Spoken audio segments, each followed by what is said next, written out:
gets open for three. Dagger!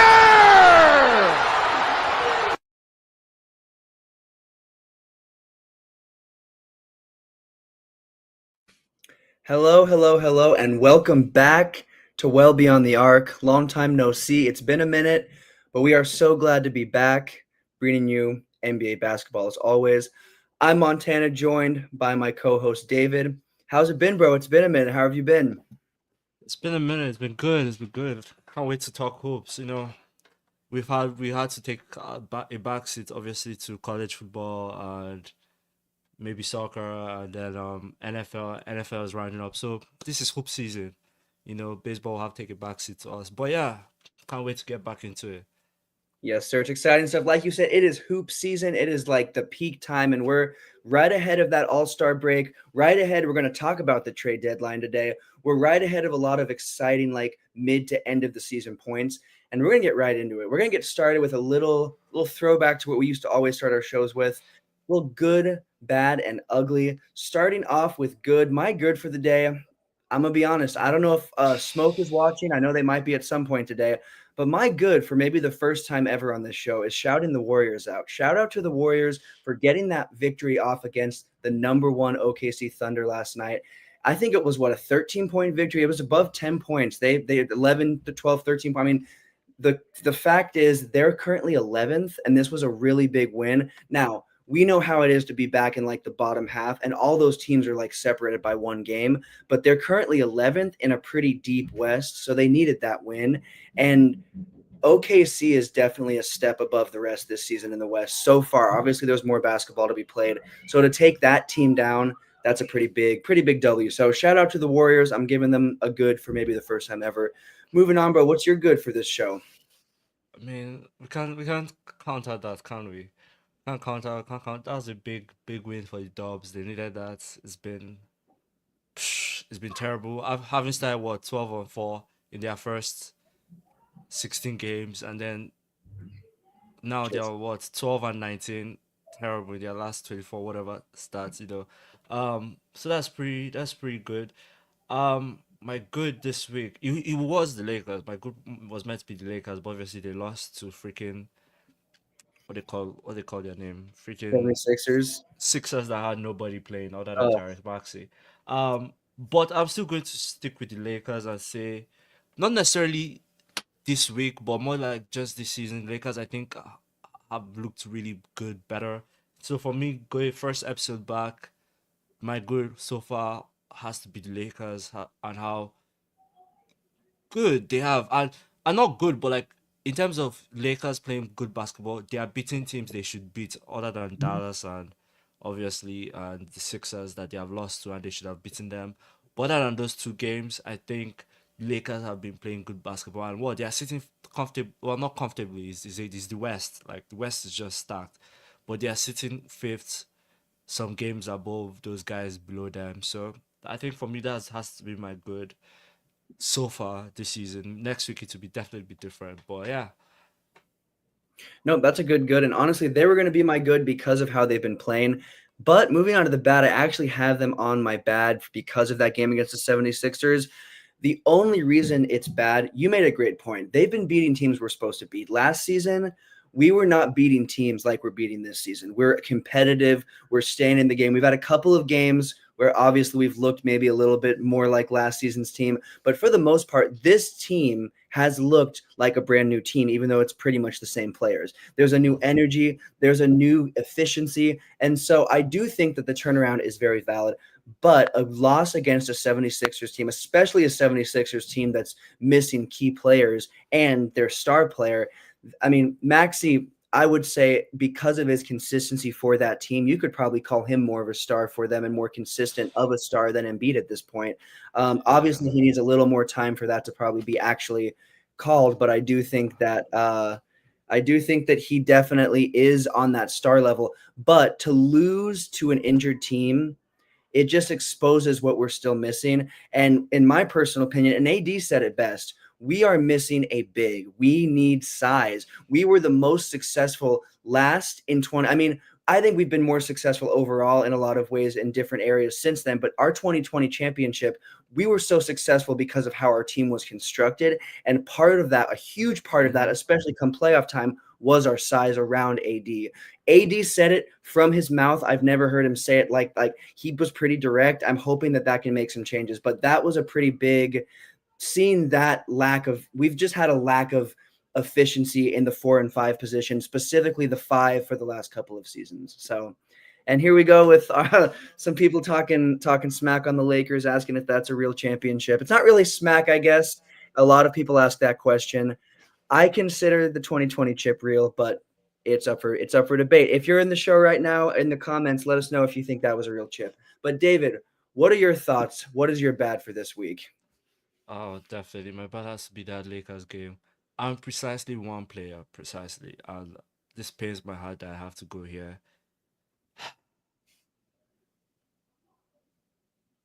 Bronny James. I Oh, think he was, and I think he was thrust into the Lamb. That was a national televised game.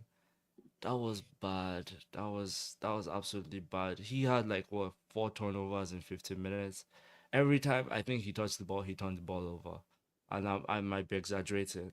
And I'm not trying to put this on him. I just think that game for his caliber type of player was just too bright. The lights were just too bright for him, and you know come a year from now, 2 years from now, we might be talking a different story. And the hope is that we'll be talking a different story about Bronny James.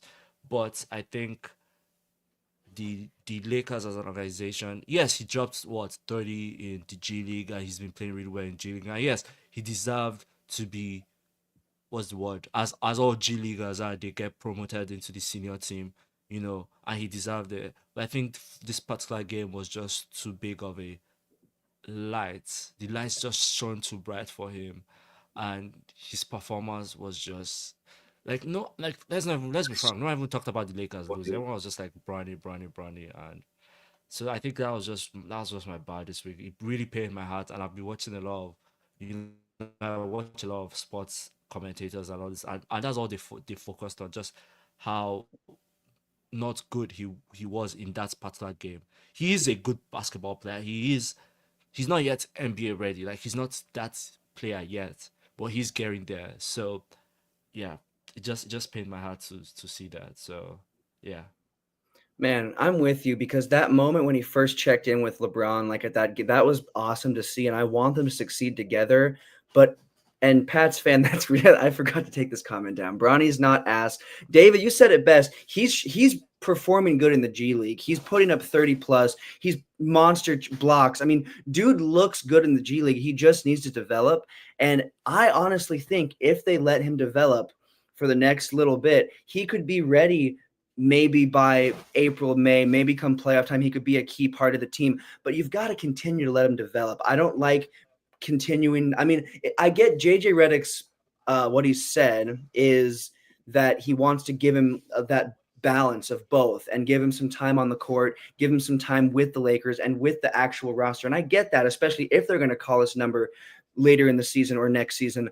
But I just think he's been shining really, really well in the G League, and you need to continue to let him do that. So, and King Cal, it's a really good point. Really good point. Everyone needs to stop hating on Bronny. Yeah, I do agree with you that the hate comes from because of who his dad is. I really do think that if LeBron wasn't his dad and we just had Bronny on our team and there wasn't a connection, the hate wouldn't be there. I do think that is a big driving factor because LeBron has that much hate. I think a lot of it has nothing to do with even Bronny. LeBron just has that much hate. So King Cal, that's a really good point, and I do agree with you. And David, I also agree with you that it was Yeah, a yeah, low point of the exactly. week.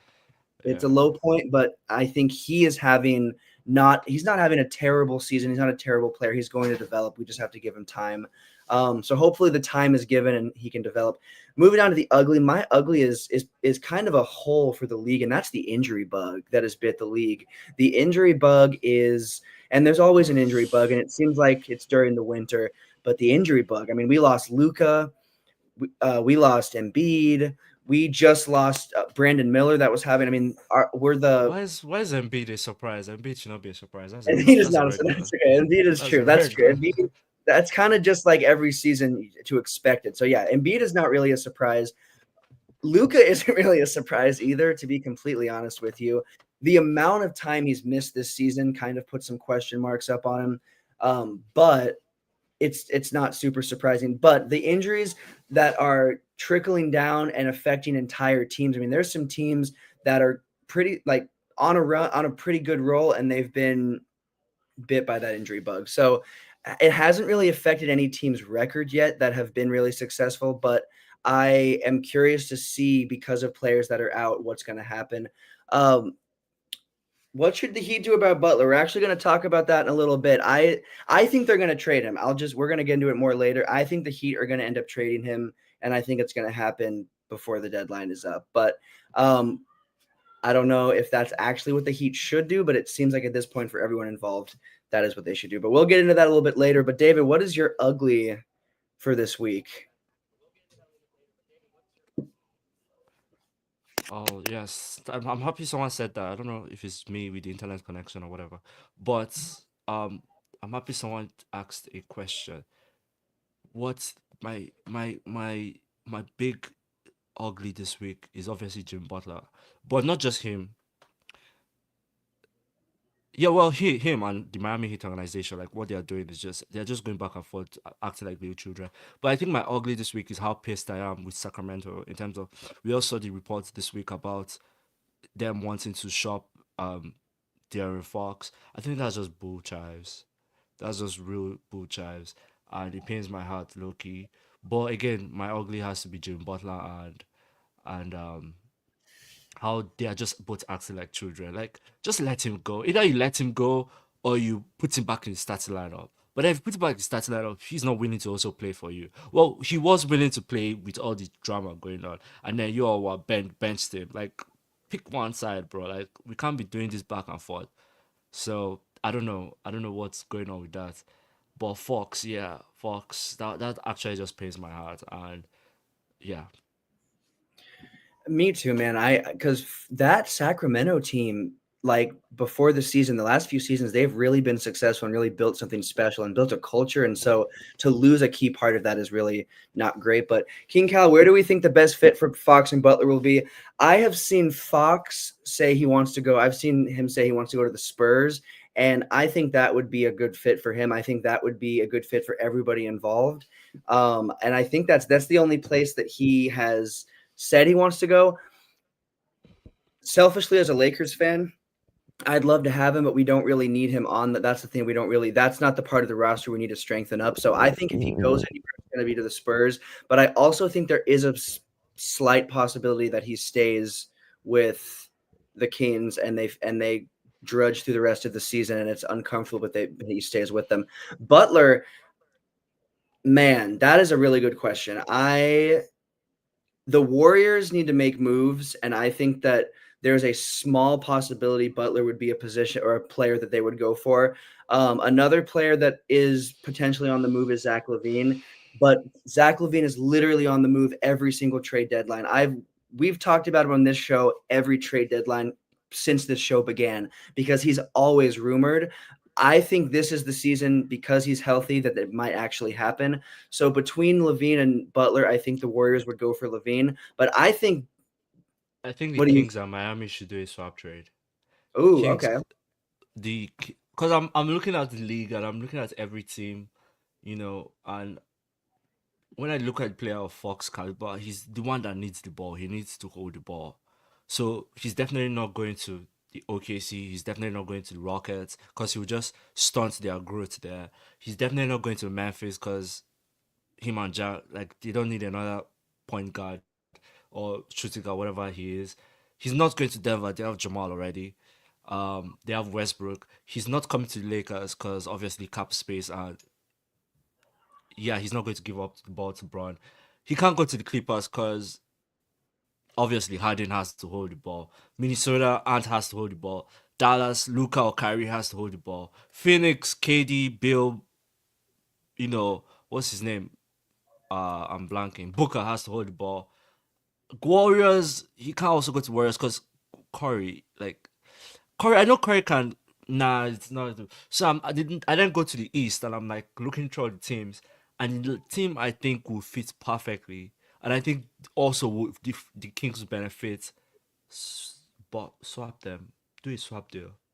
Maybe add some picks to What do you Miami. think about Butler, Bucks or Celtics for Butler? no, because I Tatum can has see to hold the ball Bucks, not too. Celtics. I can see Bucks Oh, maybe but because I thought of Bucks too, but then Dame too has to hold the ball. that's true. Dame has to hold the ball. So But you I go heard to that they're trying to Miami. get Middleton up and look for a player to replace what he's done for them. And I can see not that they're the same player, but I can see Butler. If that's true, what if I don't know. They I they need a shooting guard. So the Yeah, Bucks they need a do. shooting guard. They don't need a Celtics, point guard. Celtics, oh, no, no, they don't. They already have. They are good. So yeah. again, brings me to Bucks, Miami. Think about it. Jimmy Butler goes the Sacramento Kings, I do like right? that. I do like that. And then the Miami gets Fox. Tyler Hero doesn't have to. Tyler Hero can play the two guard. He can do that. He will literally be happy. I would even prefer him playing the two guard. So I think that's a reasonable deal. I I don't like know, that. I do like that. I didn't even Pat think of Riley. If you're listening to me, maybe that is just smart though. That is actually really smart. And that is actually I didn't even think about that. That is kind of a situation where not everybody wins, but sort of. It does look like a situation where there would be a win-win. So I like that, man. I didn't even think about that. I can see Bucks. I hadn't thought about that either, Keen Cal, when you commented that. But Celtics, I don't think Celtics, I really don't think that would happen. Um, it'll be interesting to see. Talking about the Lakers, what we need a center. I heard that Robert Williams III is potentially going to be shopped around. He provides about, I think it's 1.5, 1.6 blocks per game. Robert Williams the third. He's from the Trailblazers. Is he His still name in the is Robert Trailblazers? Williams the third. I'm not sure, but we need centers, we need bigs, we need defense. We don't currently really have. We have AD who's averaging over 2 blocks a game and has currently is like third or fourth on the blocks list, but we severely, severely, severely need more defense and we need more bigs. So whether it's Robert Williams III or someone else, we need to focus our attention on that part of the basketball. And I think we will because when we look at guards, we're built up pretty well. I feel like we have a pretty solid footing in that area. I think we really need to booster up our 4 and 5. So, what are your thoughts for Lakers specifically talking free agency? Do you or pre-trade deadline? Do you think we'll go for? Do you think that will be the focus? We'll get some bigs, or do you think they'll be looking for one of these stars that might be being shopped around?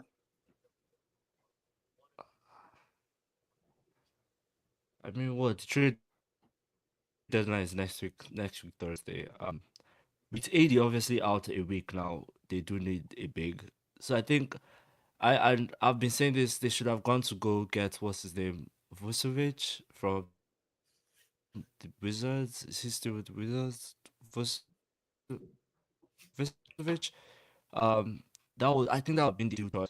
Or I think that's the only person I can think of right now that's actually open to leaving their current situation.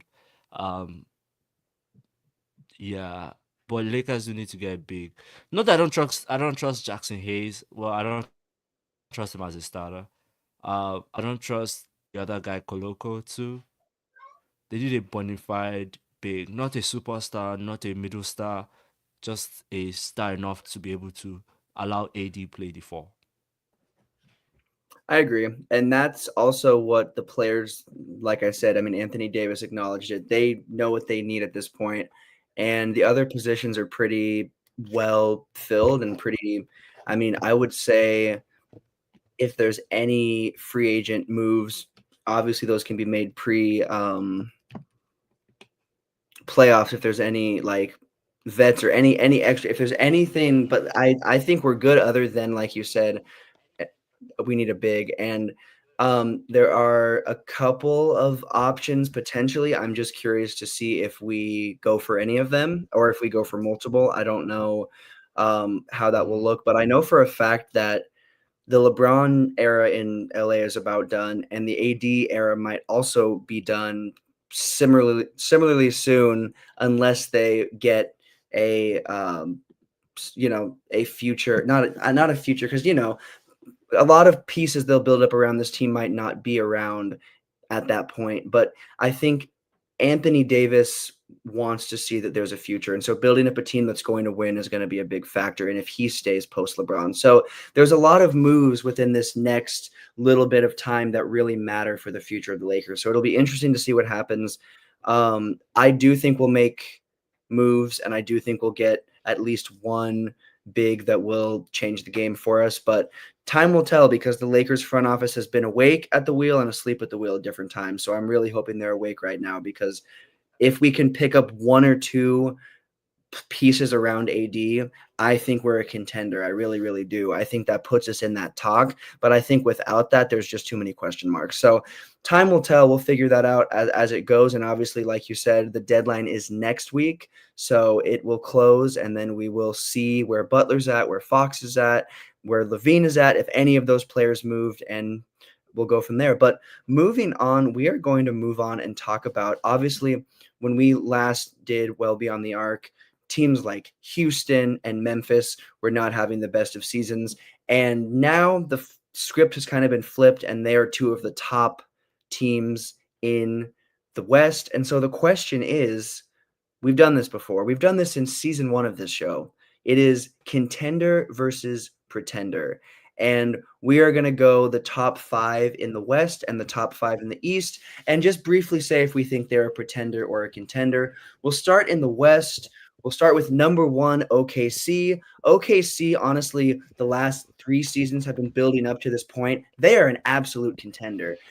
When you look at their 100%. record and the distance between them and number 2, they are the best team in the West, and I would not be shocked if they don't miss a step the rest of this season. If they continue, I would say they could finish 6 to 8 plus games ahead of number 2 pretty comfortably by the end of the season. So give me OKC as a contender. What are your thoughts?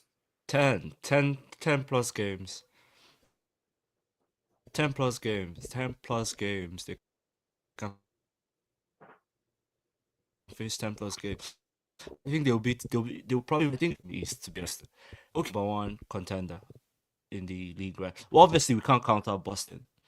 But I just think Boston has dropped a level below them, just below.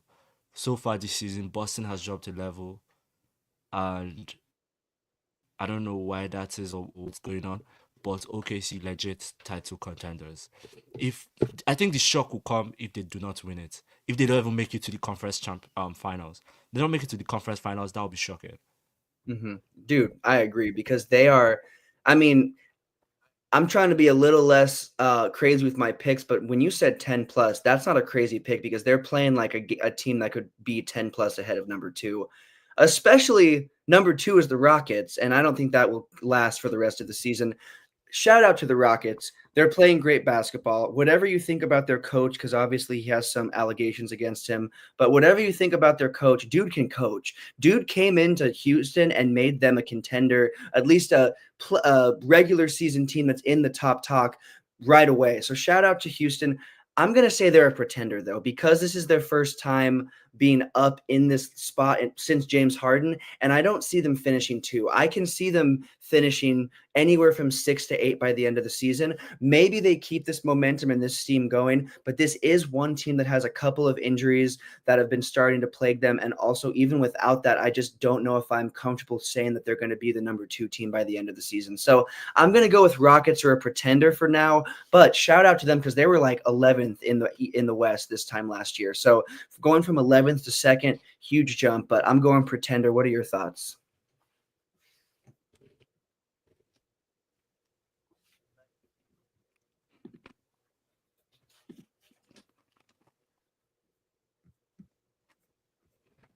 We might be having some technical difficulties. I'm not sure if it's on my end or if it's. Oh, here we go. Okay, so yeah, but yeah, I'm gonna say Rockets are a pretender. What are your thoughts? They're a good team. Um, that's what I would say. They're a good team. They'll probably make it. I don't know. They're a good team. I'm not. I don't want to call them pretenders because I don't think they'll get to that point. I don't think they are there yet to be even called to be in the conversation. They are just a really good team. No, that's a good call. They definitely are, and like you said, they for once since Harden, they are a really good team. Moving on to the Grizzlies, I'm gonna call them a pretender, just because this is a team. The Grizzlies are a very roller coaster team. We've seen them be all the way up, we've seen them be all the way down, and we've seen that be within the same season. Here's the thing about the NBA, it's a long season. A lot can change and a lot does change, but they have been pretty all over the place consistently. And so for me, I don't think they're going to go very far in the playoffs. Now, all of the teams in the top 5 in the West and East, in my personal opinion, have a really good chance of finishing in the top 5. But when we talk postseason, that's really what I'm thinking about. And when I think about postseason, I don't think the Grizzlies have what it takes at this very moment to make it past maybe a second round. Maybe they go to the second round, but I think they'd be bounced pretty early. So I'm going to go with pretenders because I think they're missing a few pieces to really make them a contending team. But shout out to the Grizzlies because, again, they were kind of on that downward last season. They've kind of picked it back up. So I'm going to go with pretender for the Grizzlies. What about you? What are your thoughts on the Grizzlies at this point?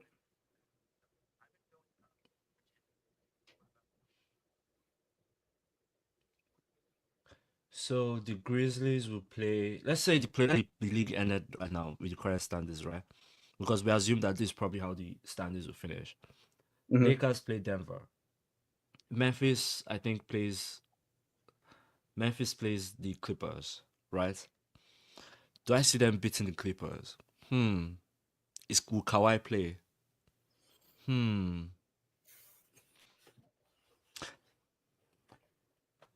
Memphis. I think they are also a really good team that can go the way, especially with Ja. Ja is electric. Ja Morant is electric. Desmond Bain, Jaren Jackson, Salty Adama, those guys are electric. So I think it depends on the matchup.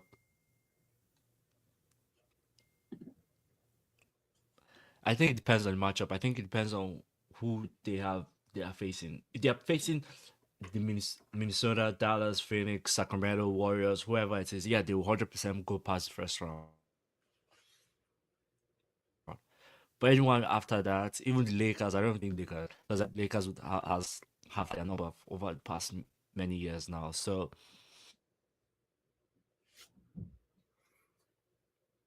will I say pretenders? Then who they have chance all the way to conference. Yeah, no. I mean, that's a really good take. And I think your take on it depends on who they're matched up with in the first round.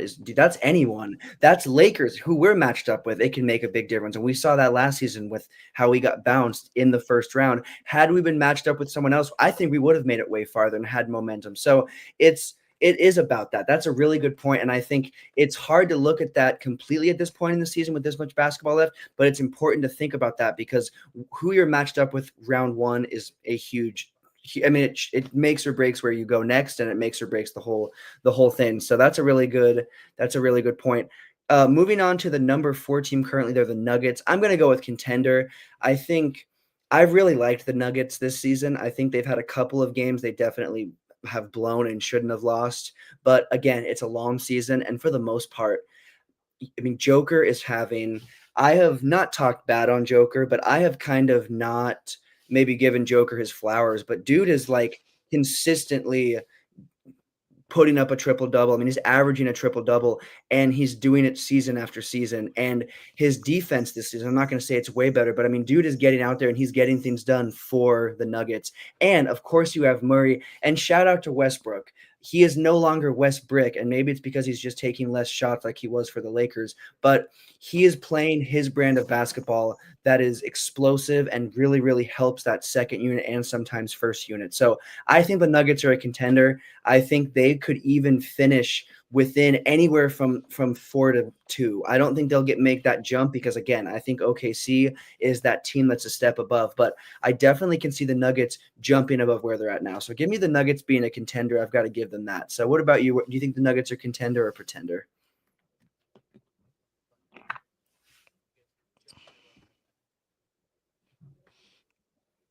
Yeah, definitely. I mean, I think last season they could have made to the conference finals and they would have probably beaten Dallas if not for obviously Minnesota was having all-time terrific season. So yeah, I still think they are contenders. I think they can go all the way. Again, obviously, matchup is important. Obviously, so they can't go all the way. And if the two teams that I expect to be in the conference final, Dallas and OKC, I think that is what we'll have in the conference finals. Sorry, not that. Denver and OKC, Nuggets and OKC. Yeah. Man, that would be one of the best. That would be one of the best finals, I think, in the last few seasons. I think that would be a legendary one. That would be a really, really good matchup. And I think Nuggets, I think that would go, yeah, I think Nuggets versus OKC would go to 7. I think that would be a 7-game series, maybe 6-game series, but I think Nuggets OKC is a 7-game series potential. And there's a lot of other matchups that I don't think would be. So that would be a really, really, really, really good Western Conference final to see. Moving on to the Lakers, who are currently number 5. I don't want to sound like someone that's trying to be the home team guy, but I'm going to say contender. But there's a part with this. We're only a contender. We've already talked about this show. We're only a contender if we get some pieces around AD. We're only a contender if we get at least one guy, some depth, some extra depth so that AD doesn't have to have that much of a workload. And shout out to AD. I'm going to knock on my desk because this is the healthiest he's been since our championship season, since his first season as a Laker. This is the healthiest he's been, and he's not really in top 3 MVP talk, but dude is in the top 6 to 8 MVP race easily with how he's playing. And so if he can keep that up, he's going to be that guy for us. So we just need to have one piece. We got to be the 1-2 punch. That's why it worked when we were in that 2020. You can say bubble chip, you can say whatever you want, but what it really was we had JaVale McGee and we had Dwight Howard, and they were able to be that extra oomph with AD, Dwight so that instead of just AD has always been the most successful when he has someone next to him. We saw it when he had Boogie Cousins in New Orleans. If I swear, this might be a crazy take, but I'm going to swear by it. If that team had been together a little bit earlier with Rondo and Boogie and AD, or been together a little bit longer, like after or before, they would have won a chip. They would have easily won a chip. I think they might have been a team to upset a Warriors type team or something and win a chip because they were insane. And it's because AD had that reliability and had that person. Are you going to get a 2000? I think it was 15 or 16. Are you going to get a 2015-16 Boogie Cousins? No, but you just need to build up pieces around AD because not only on the Lakers is that when he was the most successful in his career, that's when he was the most successful. So Lakers, I'm going to go with contender, but I maybe shouldn't because we're a couple pieces off, but I'm going to go with contender. But again, it's all about matchup. If we play a team like the Nuggets round 1, right now, we're not winning that. I'm going to just be honest with you. We're not winning that. As of right now in the season, I don't think we win a 7-game series against the Nuggets. Maybe I'm just scared and scarred by all the losses we have against them now in a row, but I think we need a few pieces. But give me Lakers being a contender. What about you? You think they've got it, or am I a little too optimistic right now? I think you're being too optimistic. I think the Lakers are a maybe best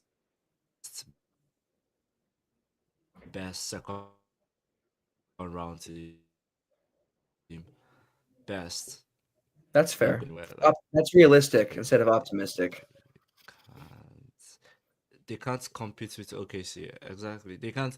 And obviously, they could go on a magical run and just you know give everyone hell, but realistically, they can't compete with OKC. They can't compete with the Rockets. They can't compete with um Grizzlies. They can't compete with.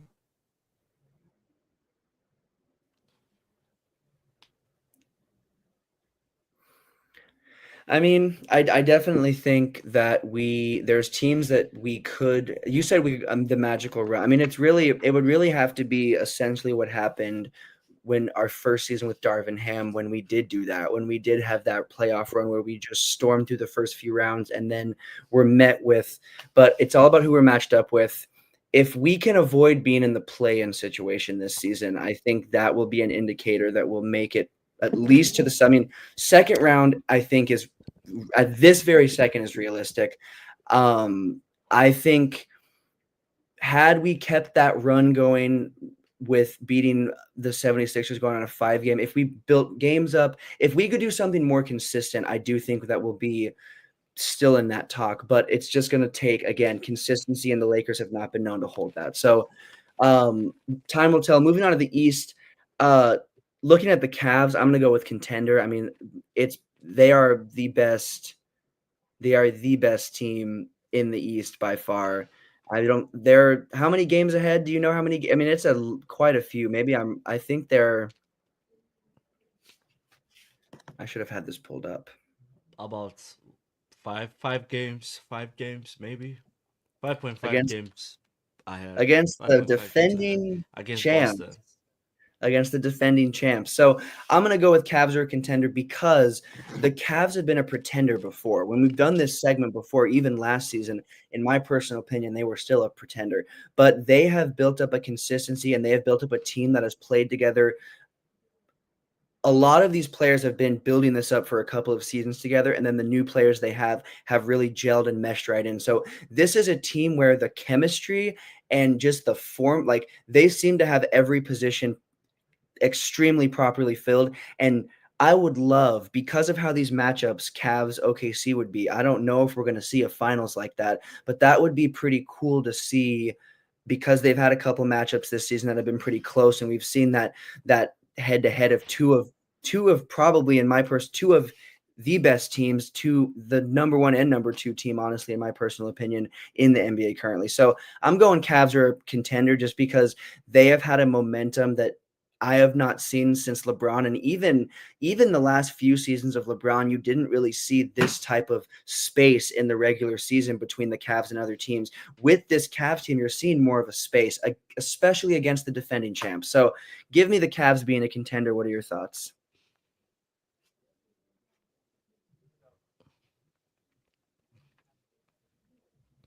Yeah, I think I'm going to keep it short and just say any team that is not Cleveland, Boston, or New York is not a contender.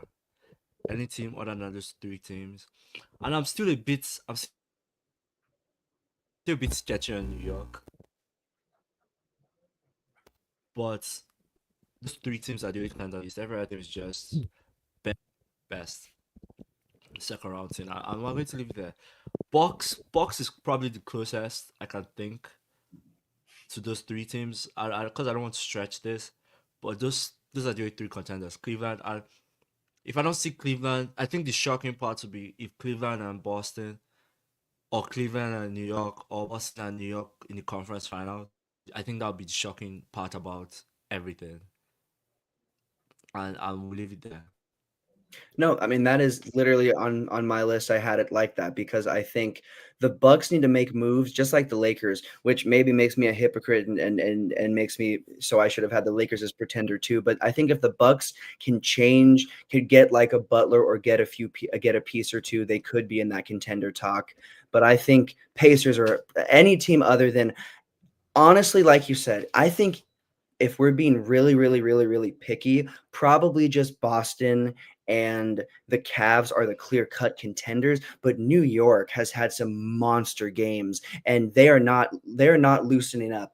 That was the most insane lopsided trade in history. We'll get to that another day with that, the way that Timberwolves and Knicks trade went down, at least in my personal opinion, because the Knicks obviously won that tenfold, and their team is just 10 times better. They got what they were missing before. This is the miss. Cat was the missing piece that they needed, that player in a couple of different ways. And not only him, they gained a couple of role players and just a very, very well strengthened team. So the Knicks are right there. But I think for me, if I'm being super picky, which I maybe need to be more picky with the East since I wasn't as picky for the West, I think it's really those clear cut contenders are the Cavs and the Celtics. But time will tell if the Bucks add pieces, if other teams go on runs. time will tell. We'll probably check in again towards the end of the season and see where these teams are at and how it's going. Moving on, looking at MVP for the season, obviously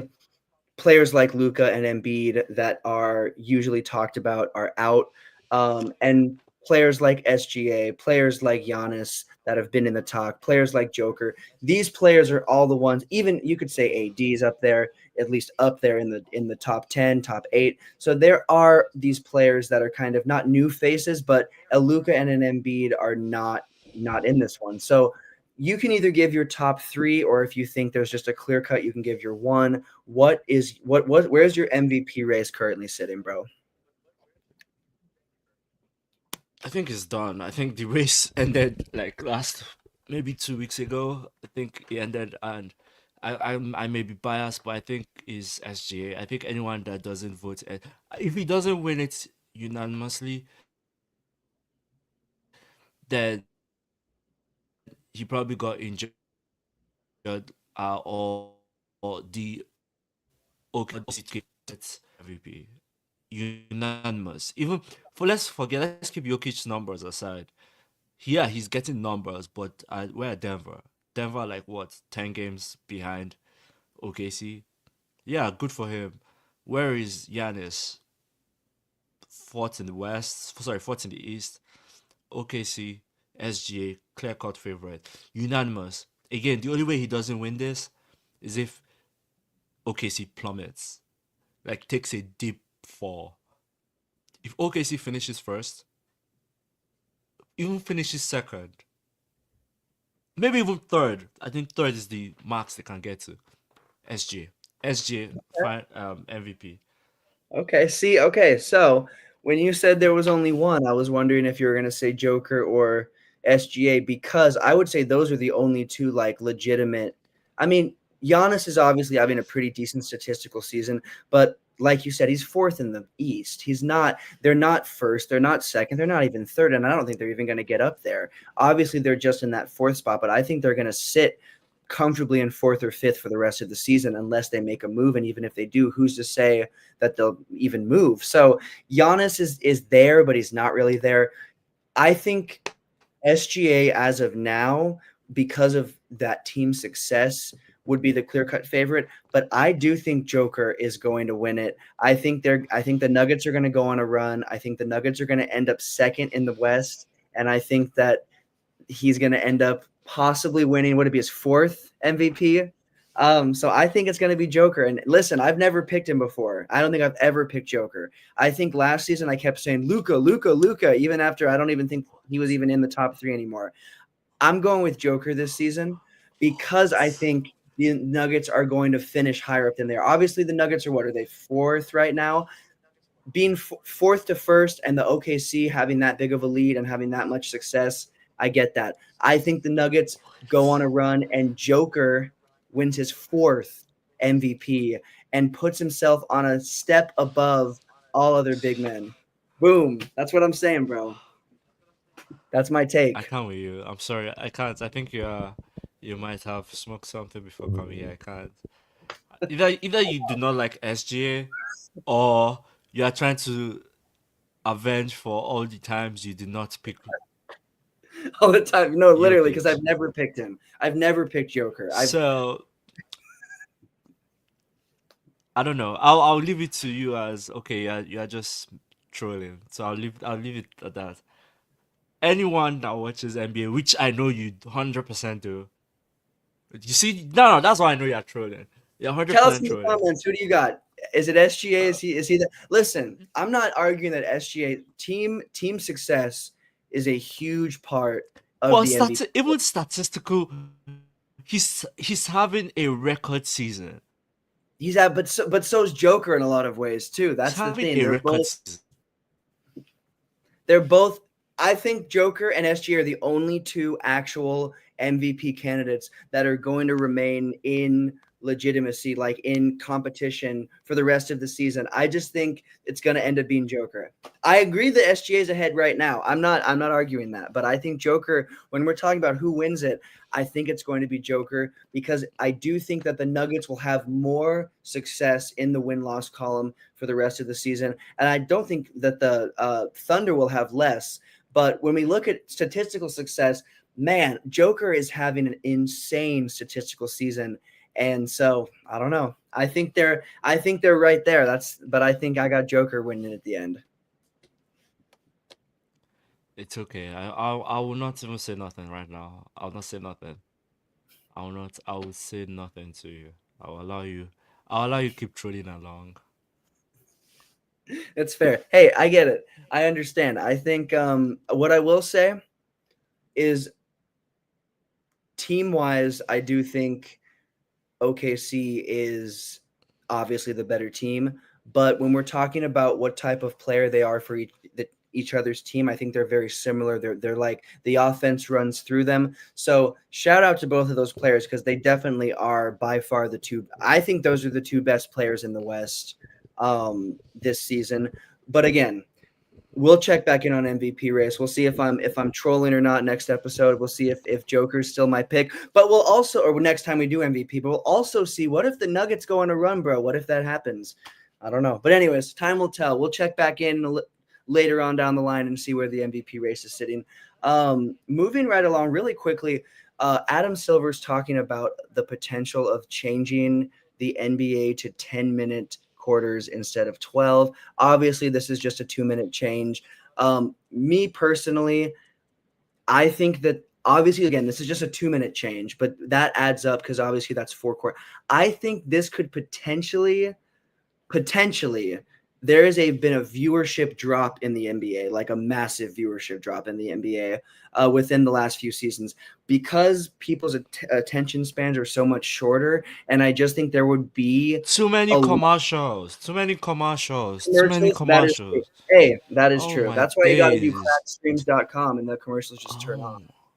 But no, yes, that is true. oh Too many my commercials. That is days. a good point. Do you think?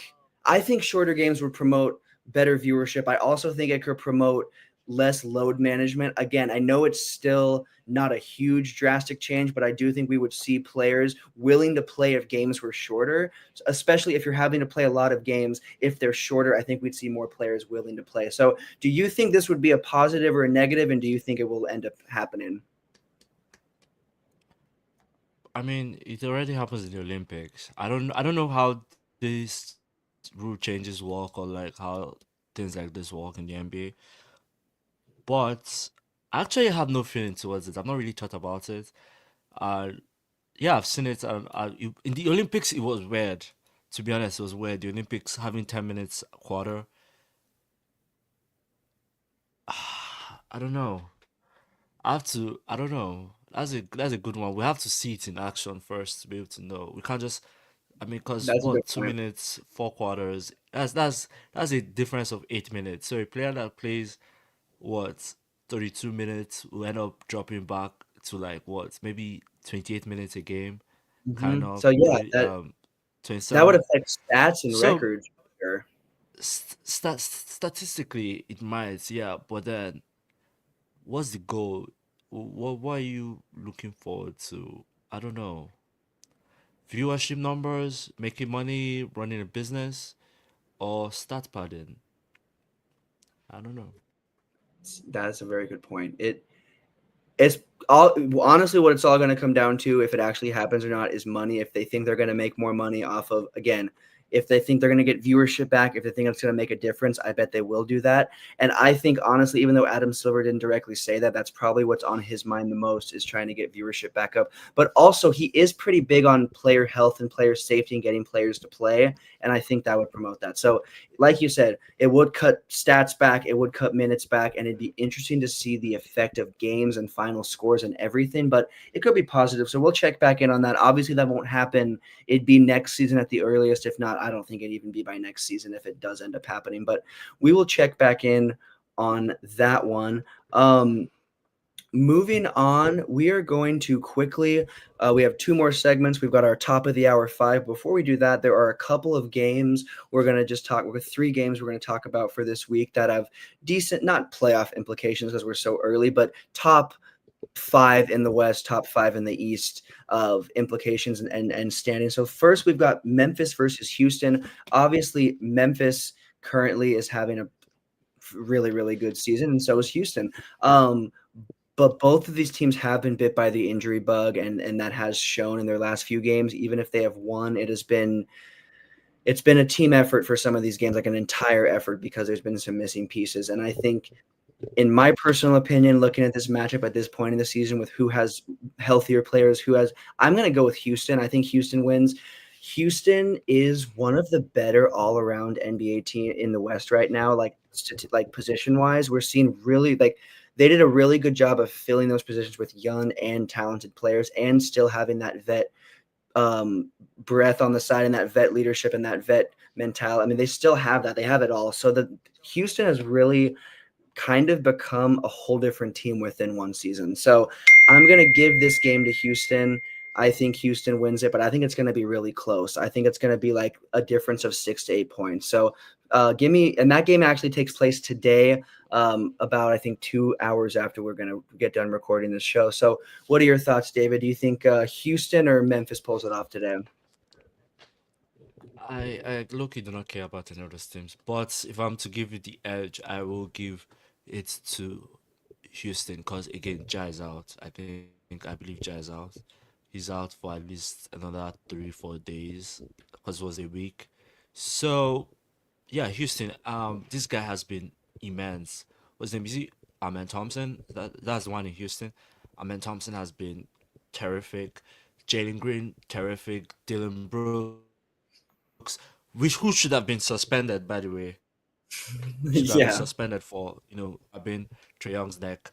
Also really good for him. Fred Van Fleet, really good vet, and they have good role players also. So I think I will give it to Houston just because of the fact that Ja is out. If Ja was in, I think it would have been a close contest with Grizzly pulling out. Yeah, no, I definitely think having Ja out is a huge, because I mean, we saw when he was out extensively last season, it definitely affected that team, and they were not the same team. So moving on to a game that is going to be really, really exciting, and hopefully better than this last Eastern Western Conference matchup, will be Lakers versus Knicks. Hopefully they show up a little bit better than they did against their last Eastern Conference opponent.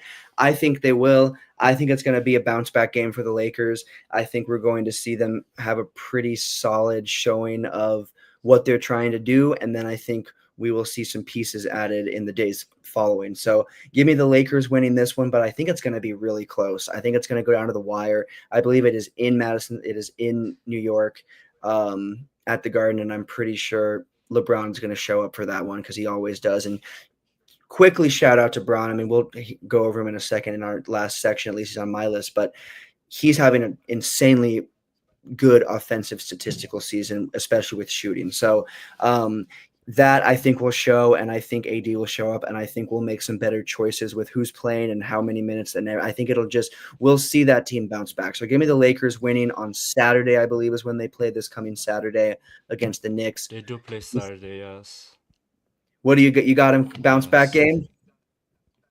You think I they mean, they got play it? Washington today, so they'll beat Washington, and then we'll be.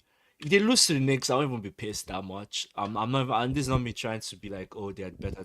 I won't be pissed that much, because yes, they're the better team, but also because I think AD will not be playing that game, so they will have the size advantage in post with Cat playing the game.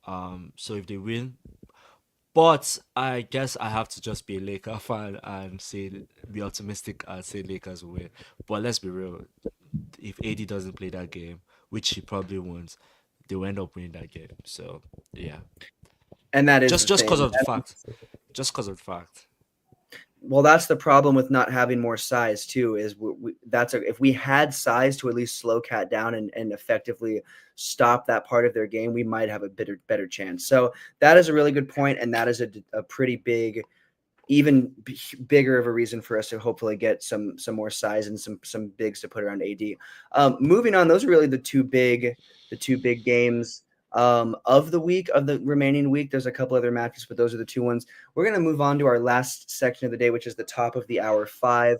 And this one I'm excited to do because there's a lot of really, really good NBA duos. There always are, but this season is I think unlike no other. I think we're seeing some of the most talented NBA duos and pairings up we've seen. So this our first top of the hour 5 of 2025 is top 5 current NBA duos. We're gonna get started with number 5. My number 5 is Tyrese Halliburton and Pascal Siakam. Um, those two players are a part of a Pacers team that is fifth in the East. Not anything extremely special, but when those two guys are on at the same night, they're going to usually win those games. And we just saw that. I believe it was last night or 2 nights ago. They combined for 60 plus points and had a really massive showing together. So I've got to go with Tyrese and Pascal as my number 1. Obviously, Siakam is not the super new, but a pretty newly acquired piece for the Pacers. So that's my number 5. Who do you got at your number 5?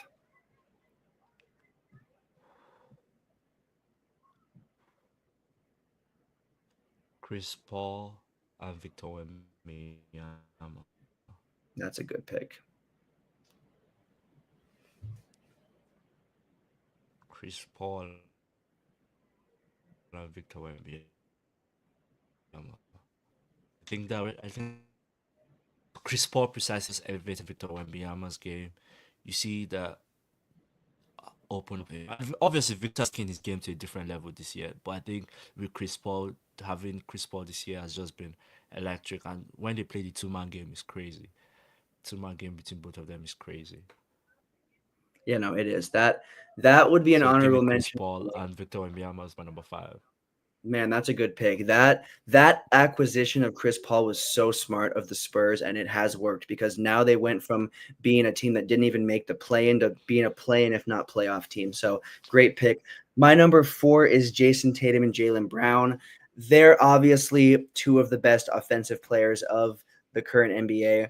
I don't have them higher. They are on my list. Obviously, they have had success. They've stayed second in the East and had some pretty electric games together. They've had some games where they've combined for 50 plus. And either way, these two dudes, you can rely on one of them to get 25 plus when they're on the court together, and the other one will pretty perfectly complement the other one. So they're a really good duo, and they also have a lot of time together. This is probably the duo on my list that has played together the longest, if not the second longest. So another reason they're high on this list for me is because you know what this duo was capable of, especially come playoff time. So I think they'll continue to elevate their game together for the rest of the season. So I've got the Celtics duo of Tatum and Brown as my number 4. Who do you got at your 4?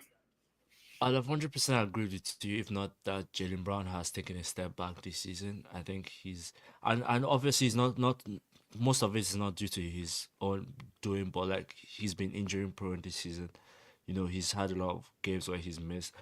So I'm tempted to put that there, but I think because of Jaylen Brown taking a step and Jason Tatum too has kind of been inconsistent a bit. He's kind of been there are some weeks he goes on a stretch of heater and then there are some weeks he's just nowhere to be seen. So yeah. But I'm going to go with your number 5, Tyrese Halliburton and Pascal Siakam. I think when they started this season, they were they were um they were really not good. They started really poorly this season, but then they have picked up the games and they are really just electric now. So yeah, Pacers are a force to reckon with in the East. They are not contenders, but they are still a force to reckon with in the East. So give me Pascal Siakam and Tyrese Halliburton. Definitely. Absolutely. No, yeah, that they're definitely, like you said, not a team to be like top of or contender, but they're a team that's still up there.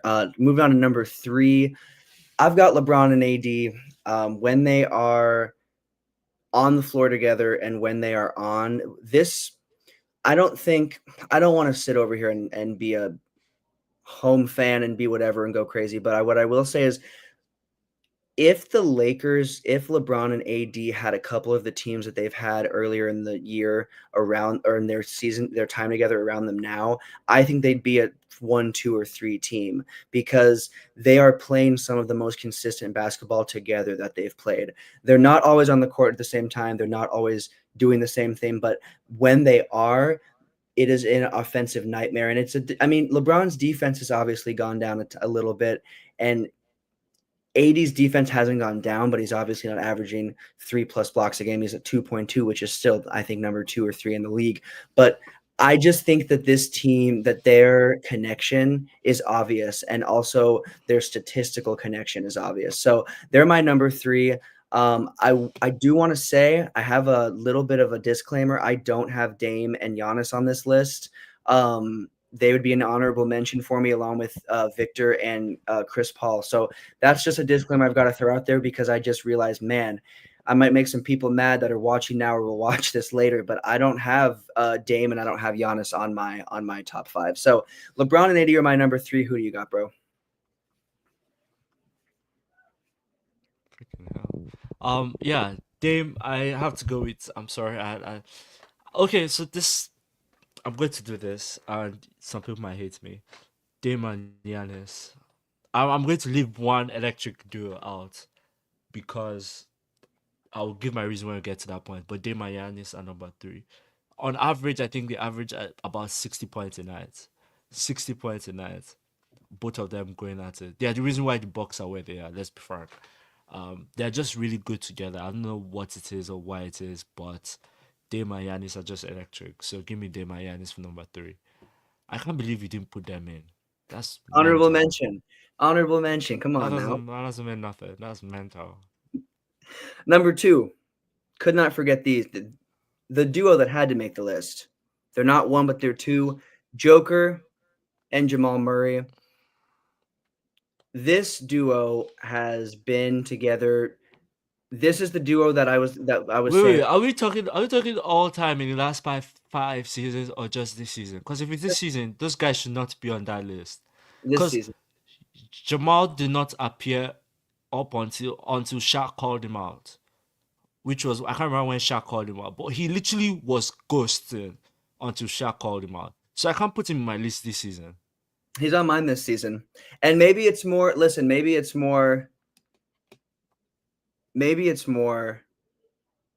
what Joker has done. But when these two have been on the same page, it has shown. So that's my number 2. And you got to remember what I said earlier about the MVP list. I think the Nuggets, maybe he was off ghosting. You can say what you want, but they're on now. And what matters is second half to playoffs. And I think that's going to show for Nuggets. So I think that duo, we've seen it a little bit of a spark, and I think it's continued. So that's my number 2.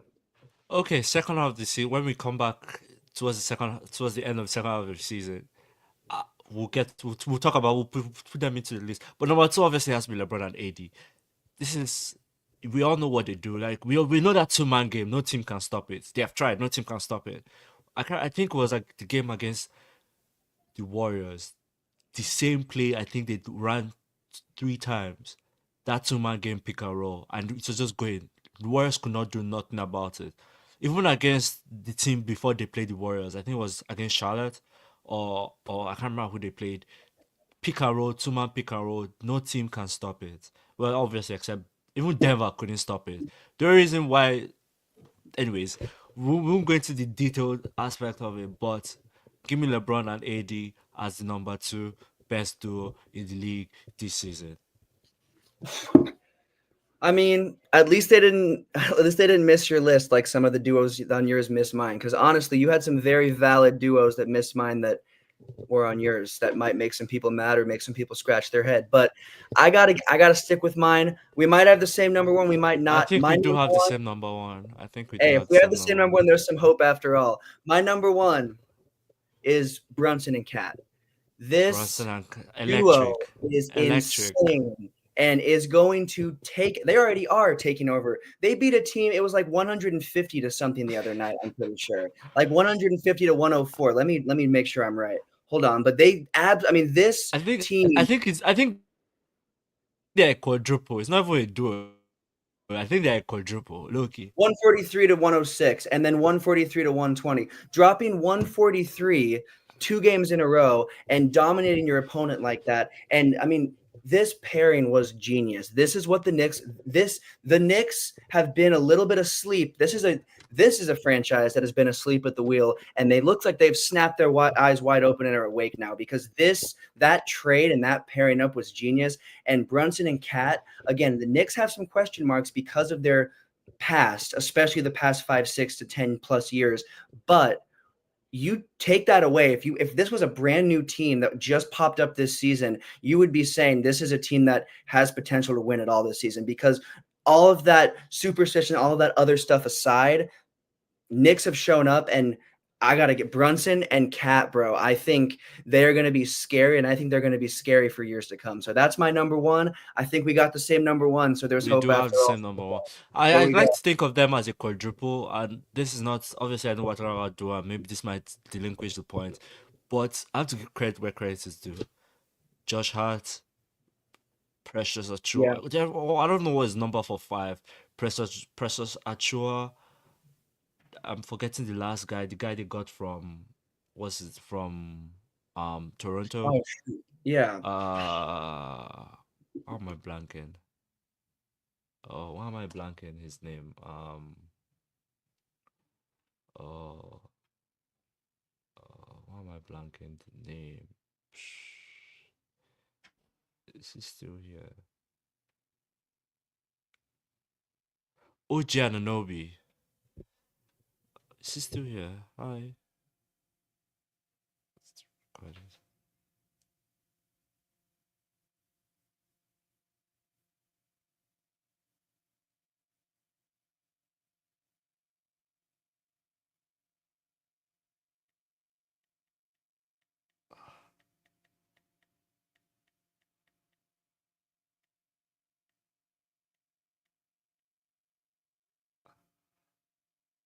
Oh, he's not here. Well, hi. As I was saying, yes,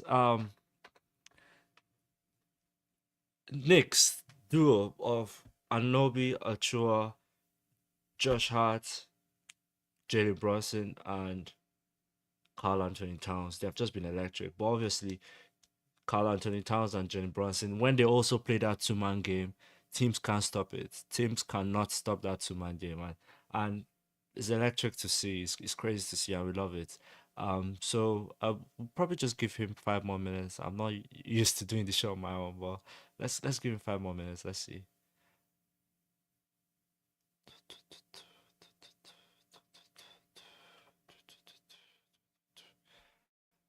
Hi, camera people. Lost power. Oh, uh so yeah, that's actually as that was top of five, top of let's see, he lost power. Okay, okay. So that completes the list for top of the R5. I have Paul George and Victor Wembanyama, Pascal Siakam, and Tyrese Haliburton. I have I have do I have for number three? I'm sorry, I'm blank. I have AD and LeBron for number two, and I have Giannis and Dame for number three, and then I have Carl Anthony Towns and Jalen Brunson as my number one. That rounds up the top of the R5. I hope you all enjoyed this episode. We'll see you all next week, Tuesday. We'll be back next week, Tuesday, with all the action and the drama from an entertaining NBA season. So,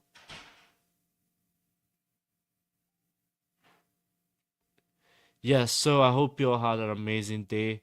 I'm David. He was Montana. Hope you guys enjoy your weekend. We're out. Bye.